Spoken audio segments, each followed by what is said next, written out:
The ground around the Empire State Building appears to be sinking.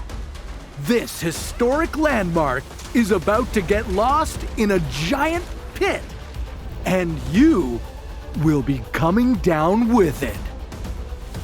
If a sinkhole swallowed the Empire State Building, would you be safer at the top or the bottom? What would the warning signs be? And could anything increase your chances of survival? This is What If, and here's what would happen if the Empire State Building was swallowed by a sinkhole.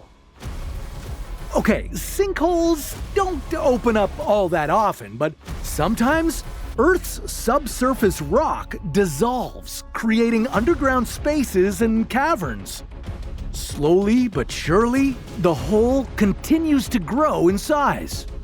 If these caverns get big enough, the ground gives way, sinking everything that was on it.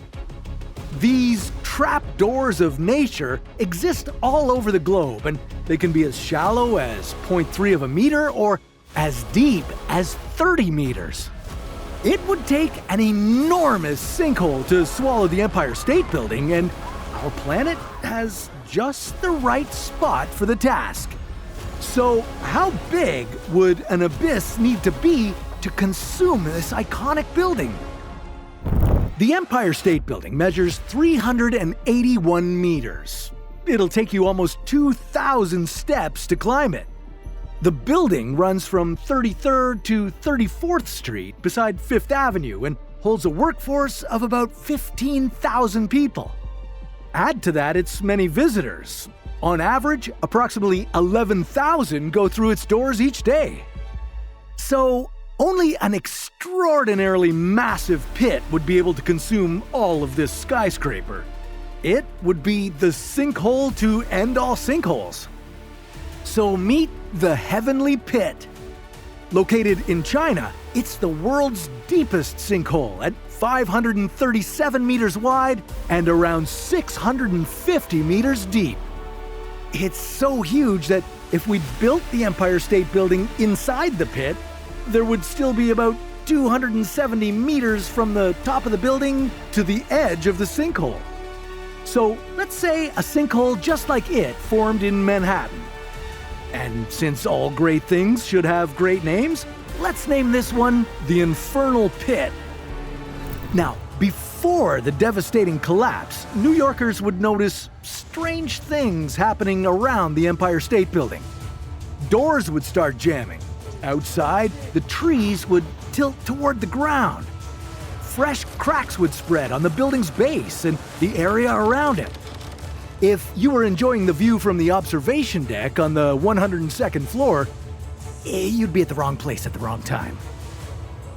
Down on the street, people would hear a muffled explosion, followed by violent snapping and cracking noises. They'd try to run away, but it would be too late.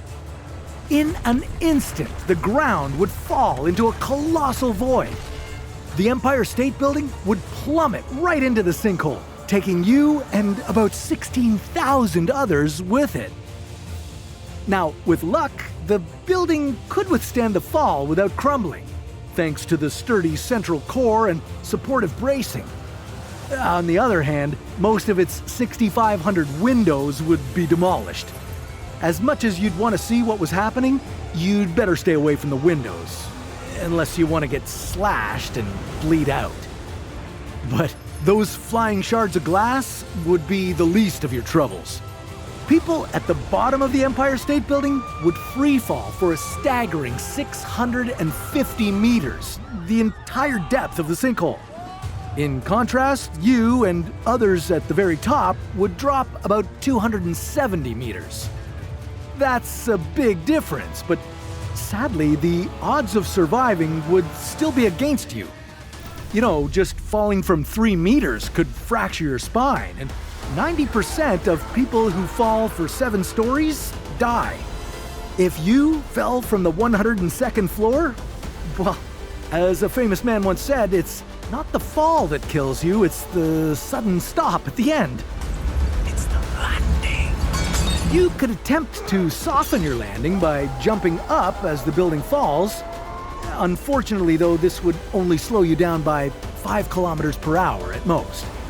You could also lie flat on your back, which would spread the force of impact across your body. The downside is that your soft tissues would absorb the full impact.